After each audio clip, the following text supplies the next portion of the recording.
How to fix game linked to different account in Ubisoft Connect Rainbow Six Siege. Now in this very quick video, I'm gonna show you how you can fix if you're encountering an error message that says game linked to a different account in Ubisoft Connect, specifically on a Rainbow Six Siege games. So the very first thing that you want to have to do is to access your Steam account, and then instead of verifying game integrity, all you have to do is to choose on browse so that you will get your file manager or the file path location originally where your Rainbow Six Siege was placed.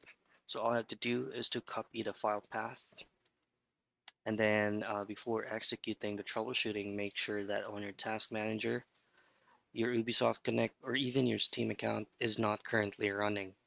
If it is, just simply click it and then choose on End Task. What you want to have to do next is to locate the Rainbow Six Siege.exe file, right click that, and then go into Properties, go into Compatibility, and then choose on Run this program in compatible mode for the current Windows or the current operating system that you're using. Disable full screen optimization, and then run this program as an admin. Hit on Apply and try to relaunch the game.